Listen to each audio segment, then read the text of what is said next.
faire, j'espère que vous allez bien.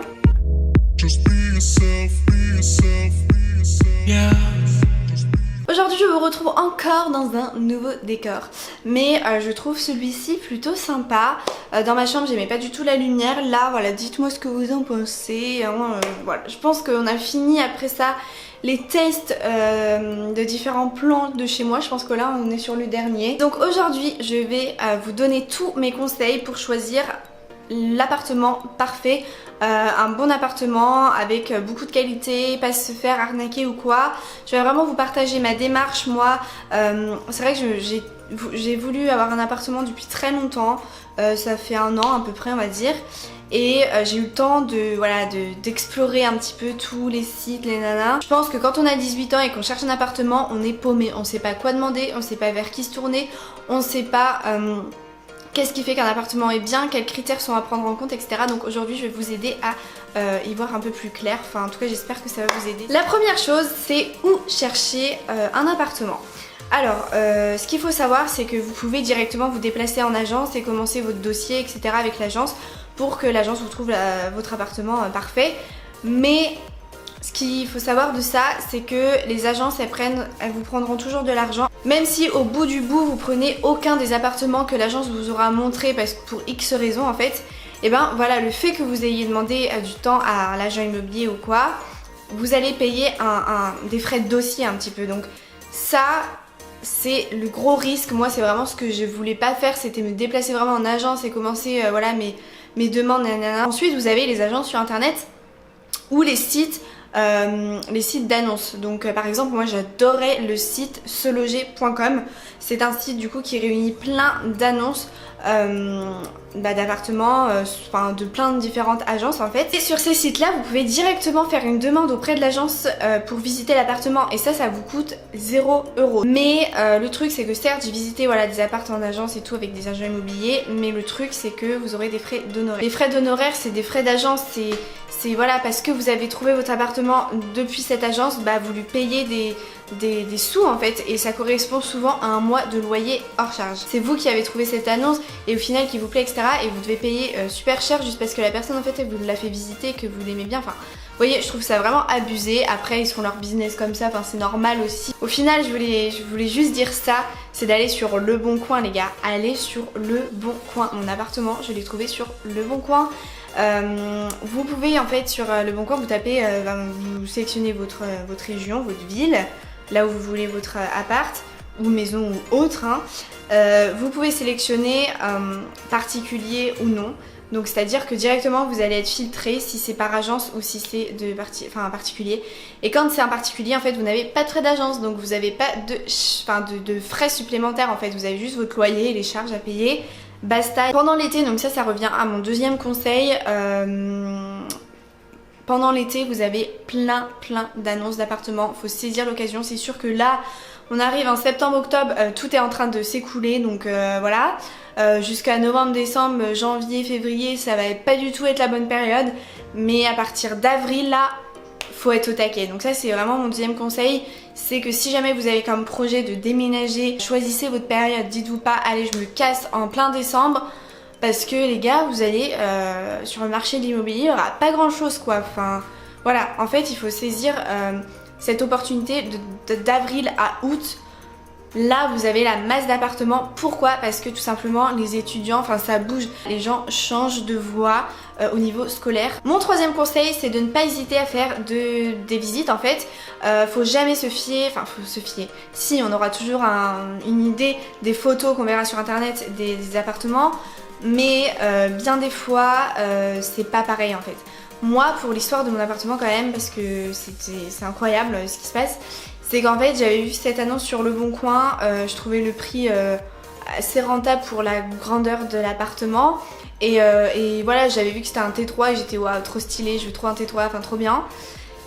Et il y avait que 2 photos qui mettaient pas du tout l'appartement en valeur, et jusqu'au jour même de la visite les gars, j'étais en mode, je disais à ma mère non mais je lui avais proposé de m'accompagner, je lui disais non mais en fait viens pas, il va être pourri, je le sais qu'il va être pourri, ça sert à rien, j'ai envie d'annuler, j'ai envie de l'appeler, d'annuler, pourquoi j'y vais, clairement il me plaît pas. Et donc j'arrive avec ma mère à la visite quand même, parce qu'elle m'a poussée un peu, elle m'a dit mais si, on sait jamais. Et au final, la porte s'ouvre et là, waouh, la lumière à la gueule, mais vraiment un truc de ouf. Et là je le vois et j'étais mais waouh, hallucinée. J'ai vraiment eu un coup de cœur en fait, je suis ressortie, j'ai dit à ma mère putain mais je le veux lui quoi. Et elle m'a dit tu vois Garance, fallait pas te reposer sur ton premier choix. Donc voilà, faites le plus de visites possible. Ensuite mon prochain conseil c'est de faire attention aux charges. Donc ça c'est un petit truc un petit peu plus compliqué on va dire, les charges. Moi je vous conseille, surtout si c'est votre premier appartement, prenez un appartement avec le chauffage compris dans les charges. C'est vraiment un truc, et l'eau aussi si possible. En général souvent l'eau est compris dans les charges, l'eau et l'eau chaude. Demandez bien eau froide et eau chaude. Si vous avez ces trois trucs compris dans les charges les gars, un gros stress de moins. Moi c'est ce que j'ai, je me soucie pas de mon chauffage ni de mon eau. Et c'est trop bien parce que quand vous avez à vous soucier toujours de votre consommation d'eau et de chauffage, mais vous vous empêchez de vivre quoi. Vous êtes en mode je vais me doucher un jour sur deux, je vais pas me chauffer l'hiver, je mettrai des sweats, des plaids. Si jamais vous avez oublié d'éteindre votre chauffage ou je sais pas quoi, mais vous allez voir une facture de ouf. Enfin, je connais des histoires, je vous jure, j'ai eu des témoignages de vous, de mes proches, de ma famille et tout, qui me disent mais c'est pas une vie. Le prochain conseil du coup qui est en lien avec juste le précédent, c'est l'électricité. Alors forcément c'est super rare que l'électricité soit compris dans vos charges. Enfin voilà, moi j'ai entendu des gens qui m'ont dit que si, mais je sais pas comment c'est possible. C'est à vous de la gérer. Vous faites votre contrat EDF, Direct Energy, Engie, tout ce que vous voulez. Je suis chez Direct Energy si ça peut vous aider puisqu'ils ont des prix plutôt sympas. Je vous mettrai, j'ai un lien de parrainage je crois. Je vous le mettrai parce que si jamais ça vous intéresse, si vous utilisez mon lien de parrainage, ça vous donne moins 20 € sur votre première facture. Je crois que j'ai un lien de parrainage les gars, mais ça je suis pas du tout en partenariat avec Direct Energy ou quoi.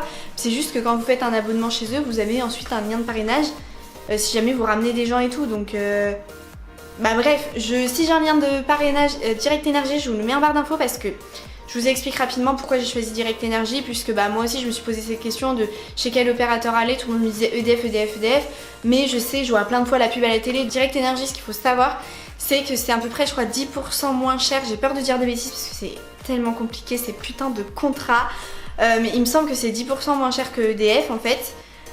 Après c'est le même fournisseur d'énergie, enfin voilà, mais je veux dire c'est apparemment les prix, il y a un peu de réduction chez Direct Energy, donc vous paierez moins que chez EDF. Je sais que chez moi, ma mère aussi vient tout juste de passer chez Direct Energy parce qu'elle faisait une économie de ouf. Elle a demandé les comparaisons et par rapport à ce qu'elle payait en électricité chez EDF et ce qu'elle paye maintenant, il n'y a pas photo quoi. Vraiment une réduction de ouf sur un an, ça fait beaucoup, les petits 10% ou je sais plus combien c'est par mois. Je vous jure que ça fait une bonne réduction. Donc voilà pourquoi la première raison c'est parce que je savais que c'était moins cher Direct Energy. Il y a aussi le fait que ça consomme beaucoup moins la nuit, je crois que c'est entre minuit et 6h du matin. J'ai peur de dire des bêtises, je crois que 6h je suis sûre, mais je sais plus si c'est 22h, 6h du matin, 23h, 6h du matin ou minuit, 6h du matin, je sais plus. Mais en tout cas, la consommation d'énergie entre ces heures-là pendant la nuit est très faible. Vous consommez presque pas. Enfin, ça vous coûtera presque pas et ça c'est trop bien parce que vous savez tous que la nuit on met notre chargeur avec notre téléphone, enfin on fait charger notre téléphone la nuit et donc c'est là que ça peut consommer ou quoi. Et du coup non, enfin vous consommez mais moins, voilà, vous consommez moins tout simplement. Donc ça je trouve que c'est vraiment super ce qu'ils ont fait. Je vous conseille Direct Energy parce que je suis chez eux, donc j'ai un lien de parrainage qui vous donnera 20 € sur votre première facture les gars, donc c'est toujours bien. Et puis ça vous coûtera beaucoup moins cher quoi. Parce que moi les factures d'électricité je voulais quand même coûte le moins cher possible quoi. Les chargeurs et tout, sachez qu'un chargeur qui est branché consomme même s'il n'y a rien au bout. Aussi je vous conseille d'avoir ça. Des multiprises qui s'éteignent, vous savez vous avez un petit bouton lumineux rouge, bleu, enfin bref. et du coup vous pouvez désactiver vraiment toute la multiprise et donc tous les chargeurs dessus seront désactivés, enfin voilà, il n'y aura plus de courant qui va passer et donc ça c'est cool parce que vous n'avez pas besoin de débrancher tous vos câbles de je sais pas où. Pensez aussi par exemple au lave-vaisselle, si vous avez un lave-vaisselle, j'ai un lave-vaisselle, prenez les tournées, faites des tournées éco, c'est des tournées qui durent 3 heures, c'est relou mais bon voilà, vous mettez ça le matin avant de partir en cours. Et voilà, c'est simple parce que c'est des tournées qui consomment très peu en électricité et qui sont aussi bonnes pour la planète, soit dit en passant. Mais voilà, si vous faites des tournées de 30 minutes, et je dis ça aussi pour le lave-linge, je sais qu'il y a aussi des programmes rapides, machin, bah ça consomme beaucoup aussi en électricité. Donc voilà, il faut avoir des petits gestes au quotidien qui font qu'on consomme moins et c'est mieux aussi pour la planète. Donc voilà, c'est tout bon, hein, n'est-ce pas? Ensuite, d'autres petits conseils quand vous visitez un appartement, qu'est-ce qu'il faut savoir, demander, voilà, comment optimiser au mieux un appartement. Quand vous le visitez, fermez les fenêtres et ouvrez les fenêtres pour comparer le bruit. Demandez si c'est du double vitrage, si vous habitez en centre-ville, en ville. Le double vitrage c'est indispensable. Si vous avez du simple vitrage les gars, vous allez mourir parce que c'est bien isolé. Voilà, tapez sur les murs genre pour voir. Voilà, moi je sais que les murs sont hyper épais chez moi. Par exemple là si je parle dans mon salon, je vais dans ma chambre, la personne ne m'entendrait pas du tout. Et aussi ça veut dire que l'hiver comme l'été, mon appartement reste frais l'été parce que, enfin il reste frais, il fait toujours un peu chaud. Mais quand vous avez un appartement qui est mal isolé les gars, vous crevez de chaud, c'est un four chez vous. L'été quand c'est en pleine canicule, c'est un four. Et l'hiver quand il fait froid, mais en fait vous entendez le vent chez vous, enfin sous les fenêtres et tout. Vous avez super froid, donc va falloir augmenter le chauffage et payer plus de chauffage. Pensez à regarder les travaux qu'il faut faire, parce que moi je sais que j'aime bien un peu le vieillot, genre le vintage, le parquet, le vrai parquet au sol, tout ça, les vieux radiateurs, tout ça, mais bon ça demande aussi peut-être de la rénovation, des travaux, etc. Donc pensez à ça. Pensez à tester aussi toutes les tuyauteries, à allumer tous les robinets, à les faire couler et tout, voir si ça passe bien. Au niveau de la porte d'entrée, vérifiez qu'il y ait bien toutes les sécurités, qu'il y ait bien tous les verrous, tout ça c'est important, il y a des normes. Un critère pour moi essentiel c'est la luminosité d'un appartement. Un appartement sans lumière pour moi c'est waouh, super glauque et je serais trop malheureuse dans un appartement sombre. Un autre critère aussi de choix, et je pense finir par ça, c'est sa situation géographique. Faut pas se dire ouais je vais prendre cet appartement là parce qu'il est vraiment trop stylé, qu'il est pas cher et tout, alors qu'il est dans un quartier qui craint. Je veux dire, il n'y a rien de pire que d'être dans un quartier où vous vous sentez pas en sécurité. Et même si chez vous vous sentez à peu près à l'aise, parce que votre appart il est trop stylé et qu'il est peut-être moins cher, bah, n'empêche que vous serez dans un quartier qui craint et quand vous allez sortir de chez vous, vous allez avoir peur. Et vous allez avoir peur peut-être de vous faire cambrioler ou je ne sais quoi. Et ça c'est horrible les gars. Et moi, mais Dieu sait à quel point j'apprécie d'être dans un quartier, mais waouh, trop tranquille. Je vous jure que quand j'arrive dans ma rue, mais je me sens trop bien, je me sens trop à l'aise, j'ai peur de rien, de personne, de que dalle, je me sens juste trop bien, je regarde les arbres et tout et je suis trop bien. Je suis dans un tout petit immeuble, ça c'est aussi quelque chose que je voulais vous dire. Le fait d'être dans un petit immeuble avec 3 ou 4 appartements comme chez moi là, bah, c'est trop bien parce que du coup vous connaissez un peu vos voisins et puis bah il y a une certaine confiance qui s'installe plutôt qu'être dans des gros immeubles hyper hauts, des gratte-ciel là où vous avez 40 appartements dans le même étage, vous entendez vos voisins, tout ça, c'est un peu, enfin moi j'aime pas, je trouve ça pas très personnel comme endroit. Et en plus de ça, quand vous sortez de chez vous, si en plus vous êtes pas en sécurité, mais quelle vie quoi. Donc voilà, j'espère vraiment que à l'issue de cette vidéo, je vous aurai vraiment aidé à voilà à y voir plus clair. Et si vous avez d'autres conseils, là mon téléphone vient de tomber, sorry. Si vous avez d'autres conseils, n'hésitez pas à de les partager en commentaire parce que j'ai sûrement pas fait le tour de tout ce que enfin voilà, les gars, c'est mon premier appartement, j'ai 18 ans, je connais pas tout, je suis pas agent immobilier ou quoi, donc si vous avez des expériences à partager, faites-le, les commentaires sont faits pour ça. Donc voilà tout le monde, je vous fais plein de gros bisous et je vous dis à très vite pour une prochaine vidéo. Bye.